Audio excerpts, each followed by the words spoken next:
క్రైస్తలాడ్ అలసిన వారిని ఊరడించు మాటలు. మే 9. పరిశుద్ధుల అవసరములలో పాలు పొందుచు శ్రద్ధగా ఆతిథ్యము ఇచ్చుచుండిరి.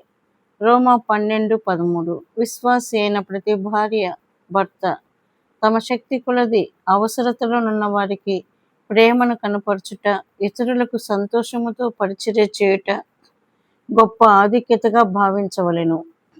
వారేమి చేసినను ప్రభువుకి చేసినట్లు చేయవలెను.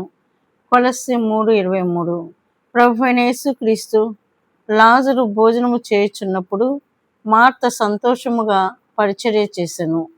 లూకా 10:40లో ఆమె గొణుగుచు నిరారోపణ చేయుచు కోపముతో అసూయతో ఉండుట చూచుచున్నాము. కానీ తరువాత ఆమె మార్పు చెందినది. కొంతమంది భర్తలు తమ భార్యల గురించి ఈ విధముగా మాట్లాడెదరు: నా భార్య చాలా కష్టపడి పని చేయును, శుభ్రముగా నుండును, తెలివిగలది, చాలా చురుకుగా నుండును, కానీ ఆమెకు చాలా కోపము. ఆమెకు కోపం వచ్చిన యెడల ఇంటిలో అందరూ వణకవలసినదే. సంతోషకరమైన వివాహ జీవితమునకు భార్యాభర్తలిద్దరూ ఇతరులను సంతోషముతో, చిరునవ్వుతో, ఇష్టపూర్వకంగా సేవించవలెను. వారి హృదయములు అసూయ, ద్వేషము, కోపము, సనుగులు లేనివై ఉండవలెను. ఒక క్రైస్తవ గృహము పేదలకు, అవసరతలోనున్న వారికి, రోగులకు సహాయం చేయు గృహముగా ఉండవలెను. అందరినీ సమానముగా చూచు ప్రేమ గృహముగా ఉండవలెను. మరియ వలె వారు కూడా ప్రభు యొక్క కృపను బట్టి, దయను బట్టి ఆయన ఎడల కృతజ్ఞత గలవారుగా ఉండవలెను. అప్పుడు మరియ మిక్కిలి విలువగల అచ్చ జటామాంసి అత్తరు 1 సేరున్నర ఎత్తు తీసుకొని యేసు పాదములకు పూసి తన తల వెంట్రుకలతో ఆయన పాదములు తుడిచెను. ఇల్లు ఆ అత్తరు వాసనతో నిండెను. యోహాను 12:3. 2 కారణములను బట్టి మరియ యేసు ప్రభు యొక్క పాదములను అత్తరు పూసి అభిషేకించెను.